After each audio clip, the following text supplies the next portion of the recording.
Welcome to the Great Detectives of Old Time Radio. From Boise, Idaho, this is your host, Adam Graham.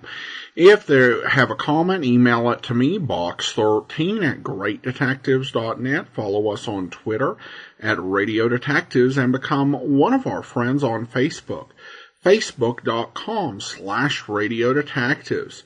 Today's program is brought to you in part by the financial support of our listeners. And I want to go ahead and thank Linda and Randy for sending in donations to our P.O. Box.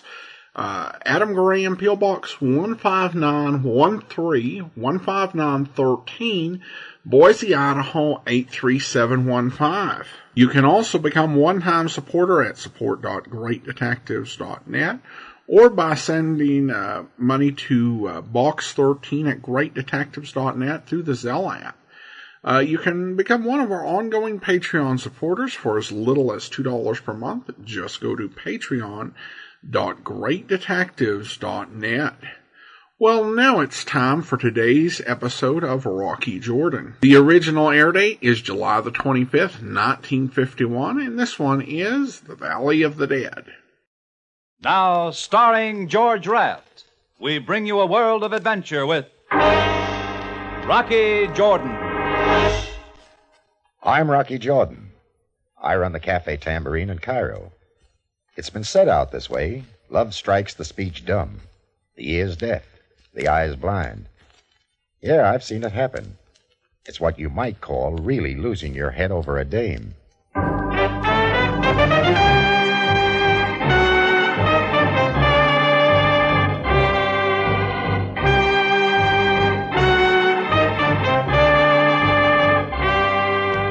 The Cafe Tambourine, crowded with tourists, camel drivers, women, cheats, forgotten men down on their luck, the lonely and the lost. For this is Cairo, gateway to the ancient East, where modern adventure and intrigue unfold against a backdrop of antiquity. Tonight's transcribed Rocky Jordan story, Valley of the Dead.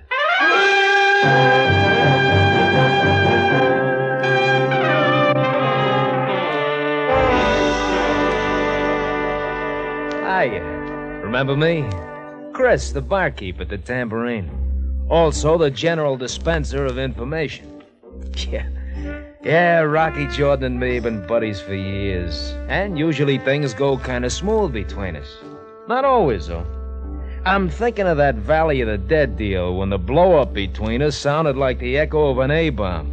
And, well, listen.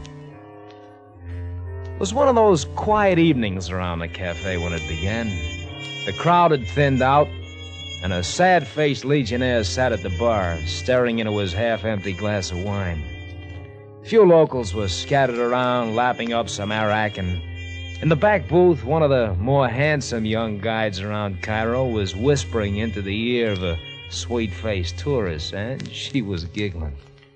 Then Rocky came in. Pour me one, Chris. Anything wrong? Pour me one. Yeah, sure thing, right?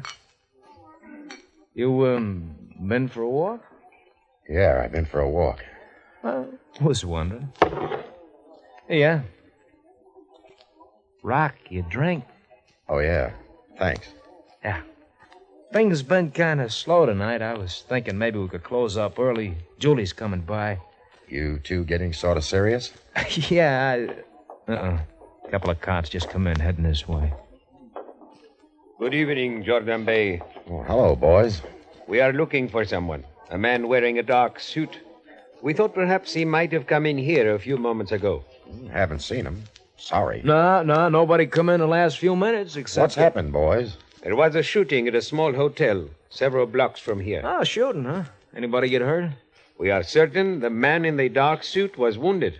We picked up his trail. Lost him near here in the native quarter. Oh, that's too bad.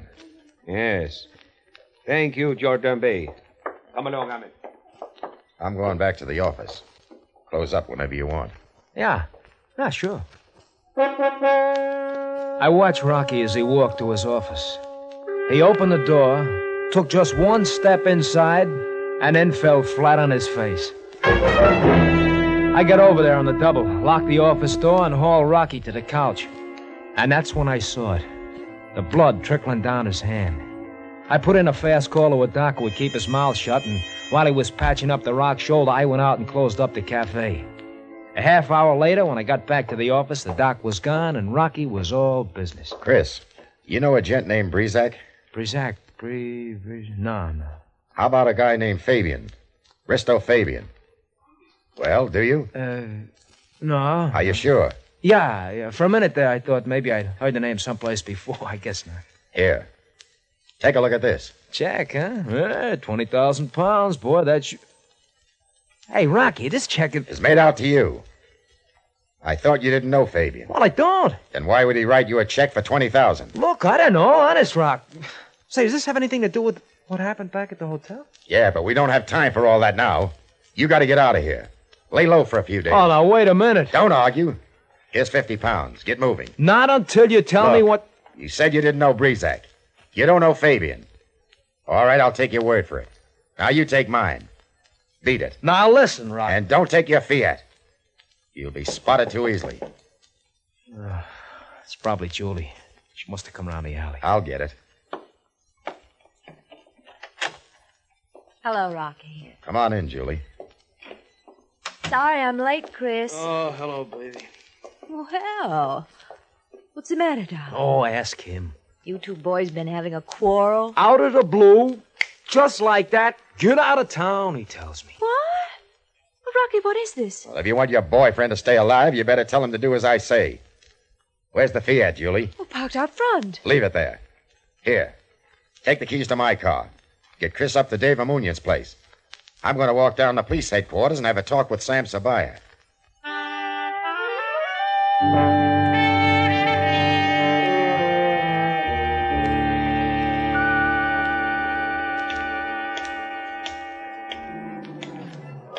Oh, Mr. Jordan. What's on your mind? I'd like to have a little chat with you. Sorry, I have an appointment. My name is Fabian. Mr. Fabian. Fabian? That changes things. I thought it would. Get in. Okay. I've been sightseeing before, so don't knock yourself out. Mr. Jordan, why did you go to that hotel tonight? Breezak's invitation was extended only to your bartender. I know, but Chris wasn't around when Breezak's messenger showed up.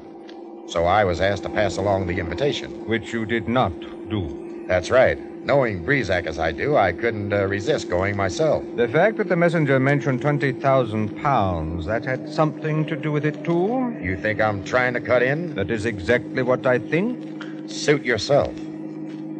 Fabian, what is this all about?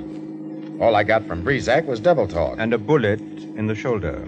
He resented the fact that I took the check from him. I shall only have to write another one. Really, Mr. Jordan. It is a simple business deal. I wish to pay Chris for information which he has acquired. I'm not convinced. If you ask me, that check was just a come-on to get Chris and Breezak together so that killer of yours could do his work quietly. Mr. Jordan, if you are as concerned over Chris' welfare as you seem to be, you will do as I say. For the police would like to know more of a certain death which occurred here in Cairo a month ago. A man named Griswold was murdered, a geologist. I read about it. The killer got away in a small car, a Yellow Fiat. That wasn't in the papers. Neither was this. Razak arrived a few moments after the killing. He heard someone running out the back door, saw the Yellow Fiat race away into the night. Razak fired after the car, succeeded in breaking one of the tail lights. That's quite a story, Fabian. It happened. You can ask your friend Chris, but I doubt if he would admit that he was the one who murdered Griswold. Oh, we seem to have driven right back to your cafe. You can let me off here. But I thought you had an appointment. I've changed my mind. Yes, I can appreciate your dilemma. Oh, there is the Yellow Fiat. I suggest you examine the tail light closely. Good night, Mr. Jordan.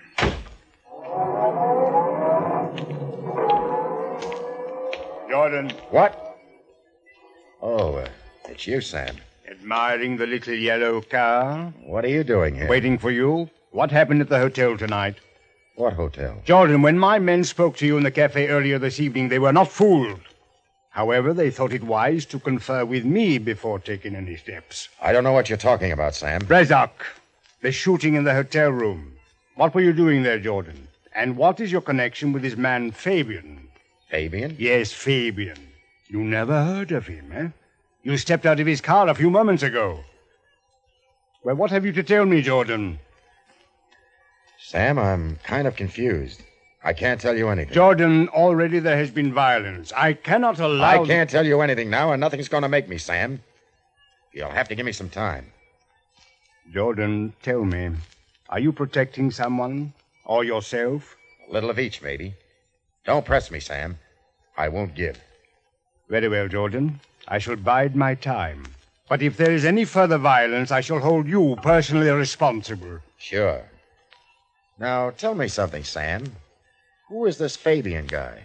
Risto Fabian, bachelor, age 52, fond of horses and American women, citizen of Greece, permanent residence, Athens. You seem to know a lot about him. He is not an unimportant man, Jordan. Have you ever heard of the Valley of the Dead?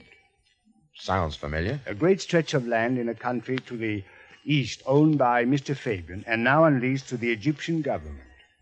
On lease? Oil? Oil. Thanks, Sam. I think you've given me something to go on.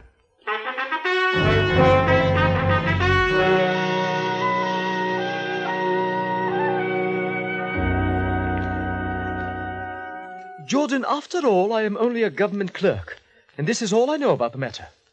Griswold was hired by the government to do a survey on the Valley of the Dead to determine if the land had further oil potential. According to his report, it did not. So the government has decided not to renew the lease, which expires in a few months. And Griswold expired, too. After he made the survey. Why? Do not ask me. I have lived long enough to know the value of minding my own business. The wills are played out and the lease is dropped. Fabian is left with a lot of worthless land and no income. Yes. What's missing, Allie? You don't go gunning for a guy who's supposed to have some information if what he's got isn't worth anything. What? Gunning?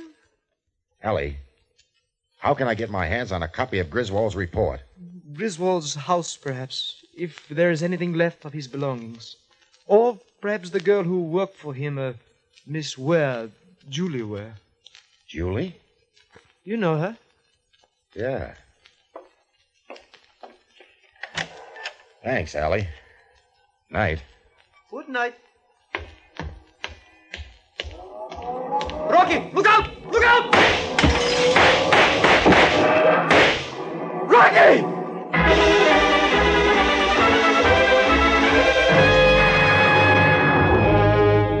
You are listening to tonight's adventure with Rocky Jordan, starring Mr. George Raft.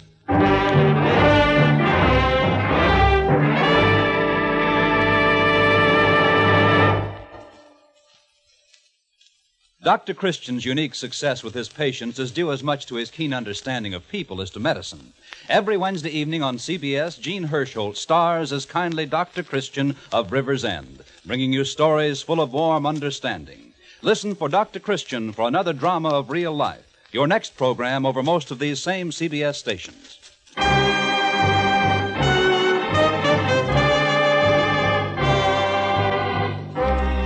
Now we take you back to Cairo in tonight's Rocky Jordan story, The Valley of the Dead.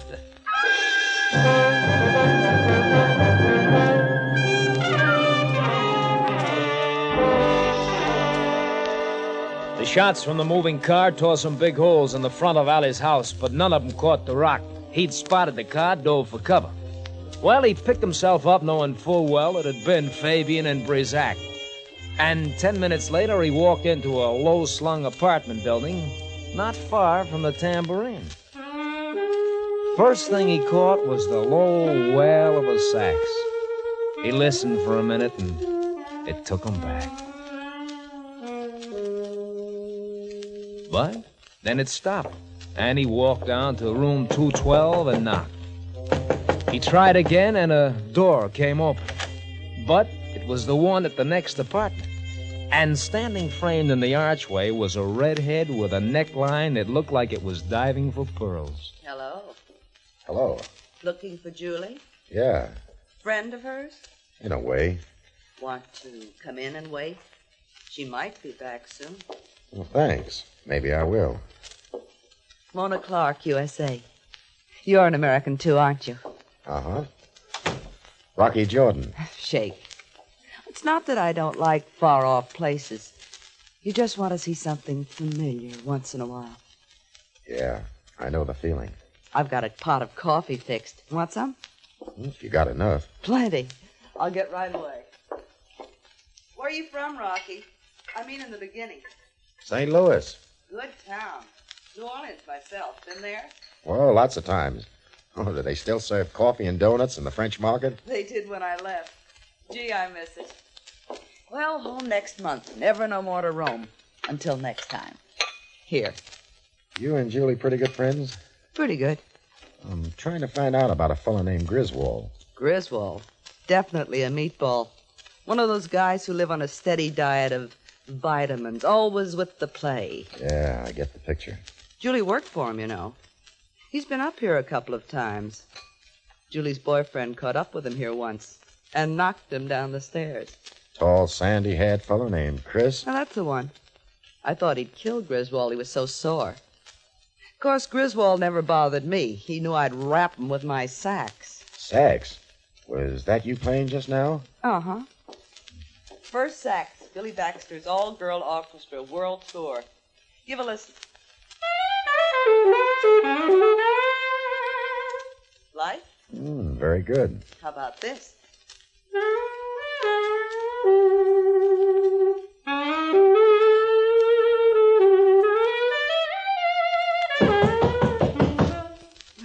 Neighbors. Mona, tell me something. What kind of work was Julie doing for Griswold? He did an oil survey on a place called the Valley of the Dead or something. She typed up all the reports for him. I see. Julie uses Chris' Yellow Fiat quite a bit, doesn't she? Uh-huh. Why? Just wondering. Thanks, Mona. Leaving? I'd like to finish that song for you sometime. Don't worry, baby. You'll get a chance to.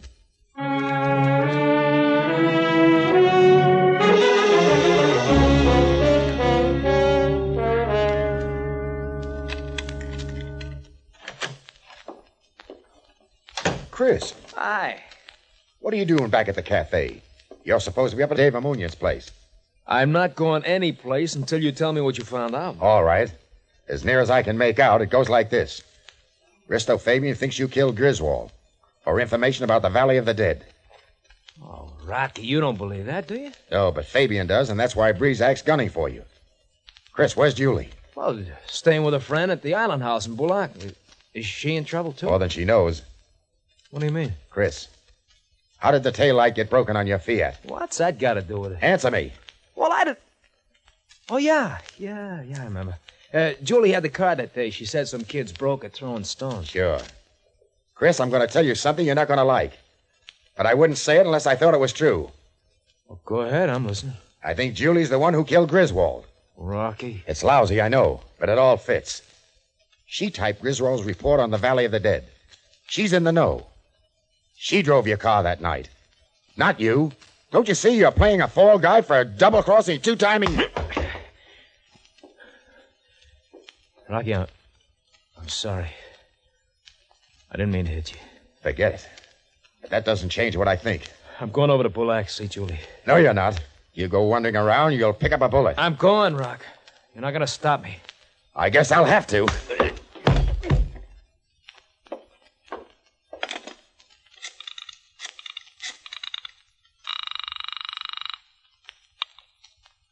Cairo Police, Captain Sabaya. Sam? Rocky. Yes, Jordan. I just caught my bartender, Chris, dipping into the safe. I want him locked up.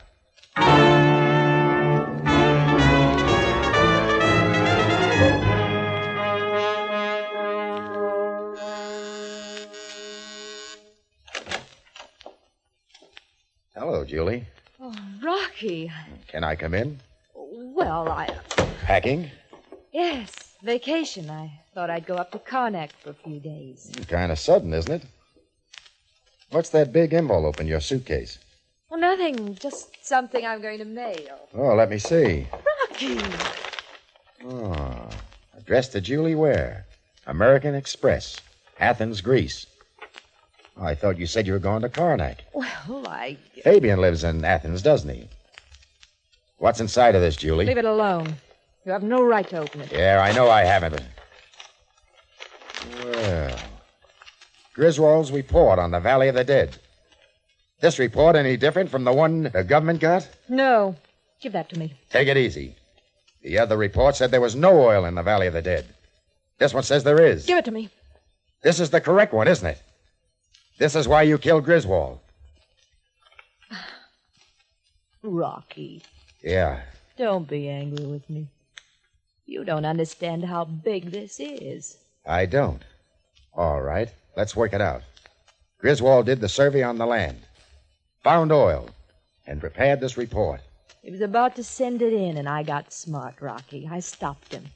What good would it do him to have the government pick up the options on Fabian's land?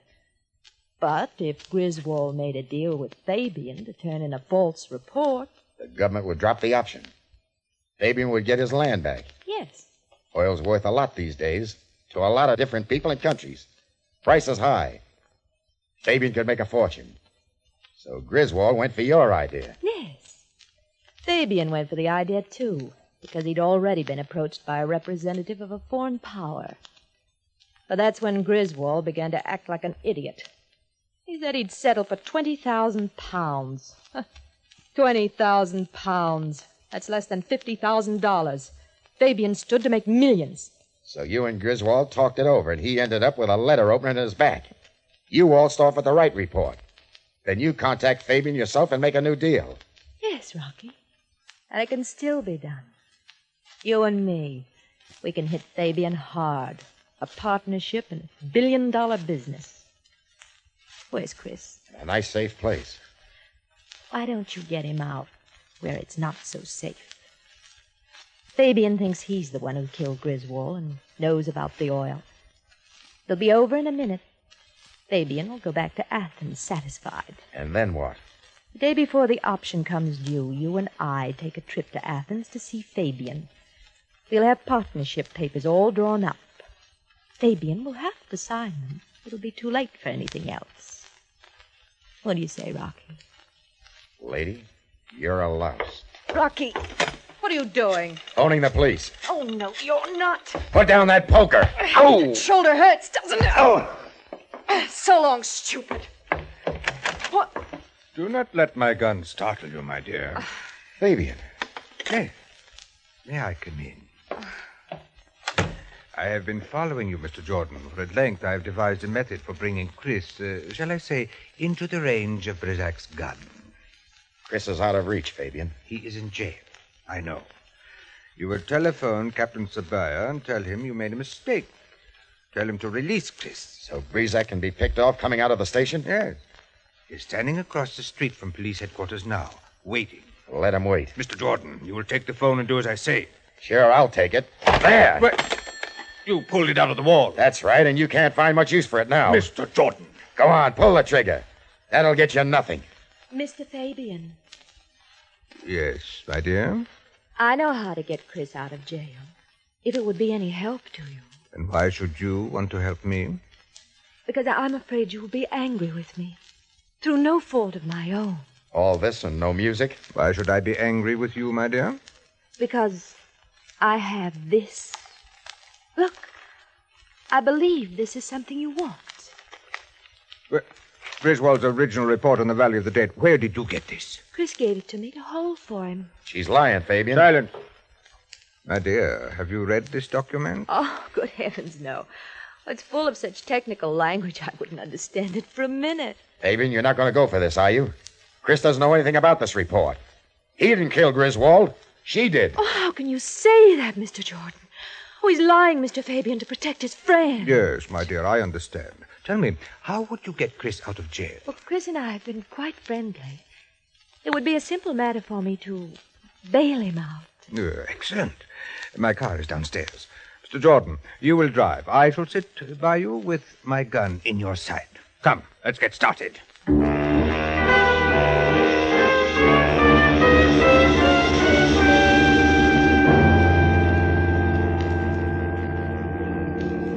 Slow down, Jordan. This is as close to the police headquarters as I want to be. Stop there by the alleyway. Razak is just... Yeah, I see him. Razak. Razak. Yes, Mr. Fabian? This charming young lady here will go into the police station after our men. They will come out together, but she is not to be harmed. I understand, Mr. Fabian.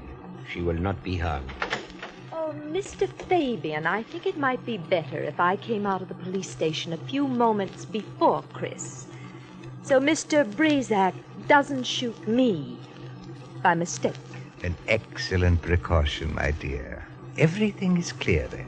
Yes, quite clear. Razak. I know. She is to die also. Correct. Now take up your position across the street. We will time it to pick you up as soon as you have fired. Well, as you can see, a lot was going on while I cooled off in the Cairo jail. The first thing I knew about anything was when Julie suddenly showed up and bailed me out. Then, while I was picking up my wallet and things at the desk, she waltzed out the front door ahead of me. Well, that struck me kind of odd. I moved after her, out the front door, and started down the steps. And that's when all Hades broke loose. A black convertible up the street took off with a sudden jerk. Brewster, hit the ground! It was Rocky's voice, and I didn't ask any questions. Slugs from across the street sailed over my head, and then I saw Rocky behind the wheel of the car, and the joker beside him almost went through the windshield as Rocky grabbed the back of his neck and shoved. With his other hand, he yanked the wheel, and the car headed right for the spot where the gunman stood frozen in his tracks. Chris, grab Julie! Don't let her get away!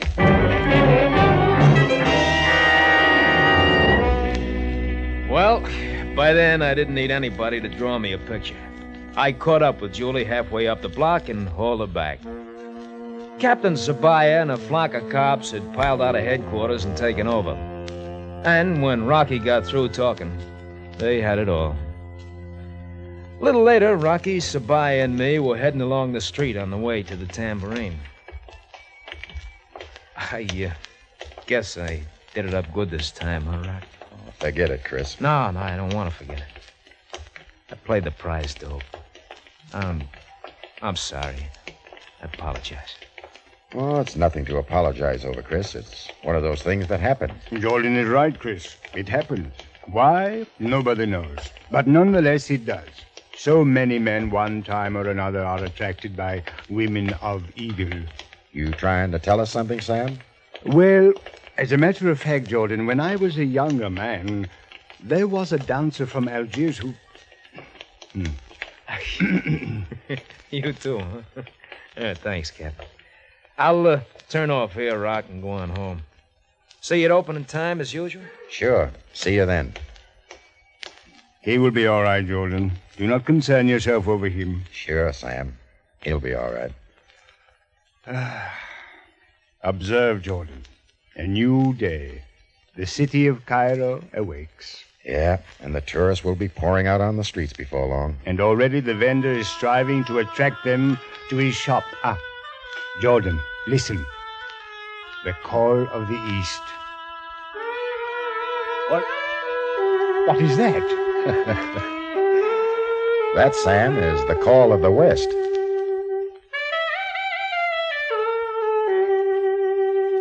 Excuse me, Sam. I'll see you around.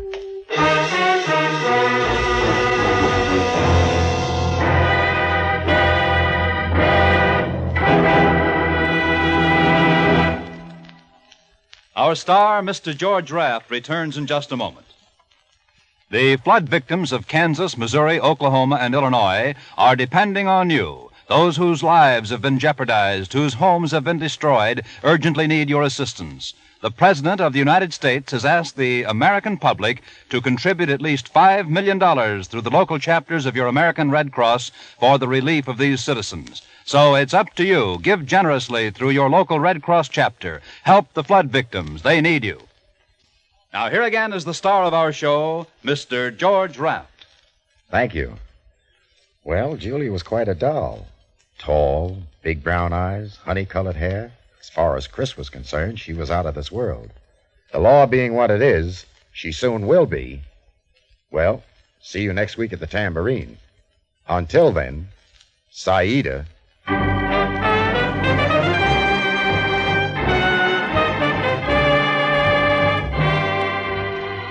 Rocky Jordan stars Mr. George Raft with Anthony Barrett as Chris and Jay Novello as Sam Sabaya. Also heard in tonight's cast were Donald Morrison, Gene Bates, Ted Osborne, and Gloria Blondell. Our original music is composed and conducted by Richard Arant. Production and direction by Cliff Howell. Rocky Jordan is written by Larry Roman and Adrian John Doe. Bob Lamont speaking. This transcribed program came to you over CBS, the Columbia Broadcasting System.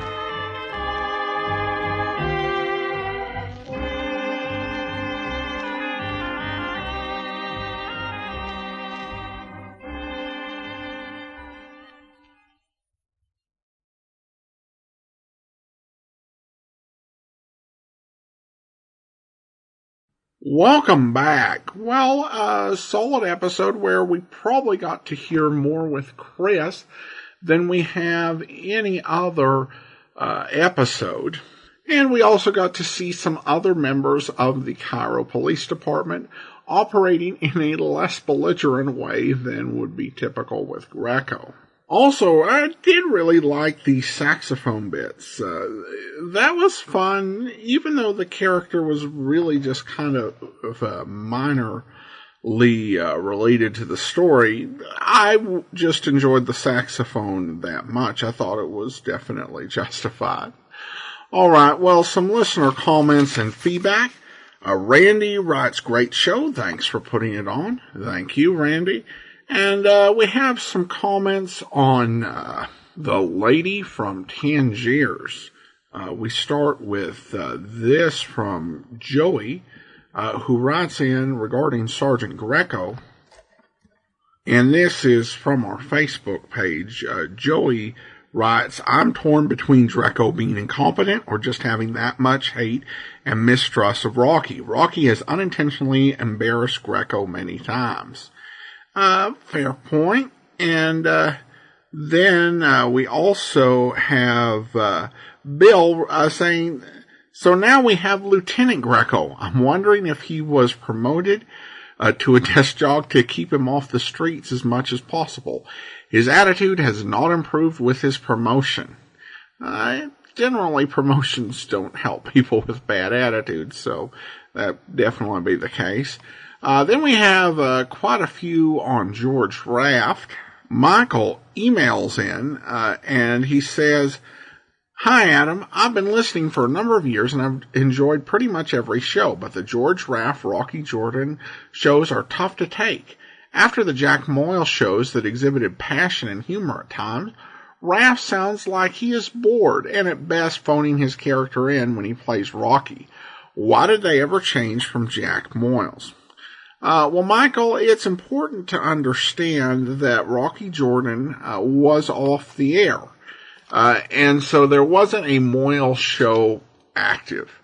And so someone at the network decided that Rocky Jordan would have a better shot with George Raft in the lead. And, you know, there are a number of things that could have gone into it. Raft was in a low period in his career and was available. So, you know, somebody at CBS could have been looking, say, you know, what's a radio project we could do with George Raft? And well, there's Rocky Jordan, and he would be perfect to take over that role, or so the network would think. Wes says, so was George Raft too important to narrate his own show? Well, I would not say that, Wes. If you watch the video theater episode on the law, he does a little bit of narrating in that. He also does do, you know, some narrating in this. Ken offers a theory. Raft tried to do what Jack Moyles did, but fell flat. He was a movie star, but was not a gifted radio actor.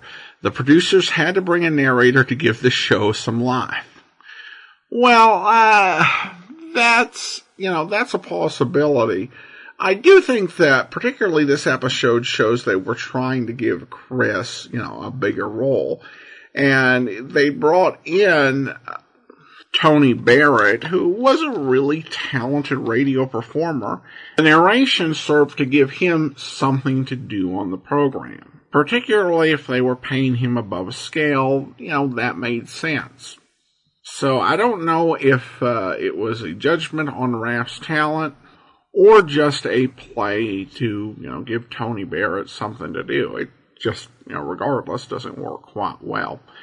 And finally, we have another email, this one from another Michael. He writes in, Dear Mr. Graham, thanks for your wonderful work with Great Detectives. In connection with these radio shows, what was meant by announcer statement to the effect this program was transcribed in Hollywood? Well, what they mean by transcribed is that it was recorded on a disc, and then discs were sent out to stations across the country for the program to air. And in fact, the majority of radio programs we have out there are transcription discs that were sent to various radio stations or were sent to the Armed Forces Radio Service and other places overseas.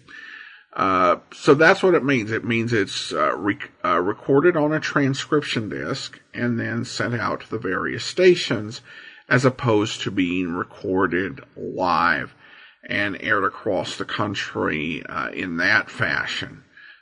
Because those programs that were aired completely live, for obvious reasons, many were just, lost forever.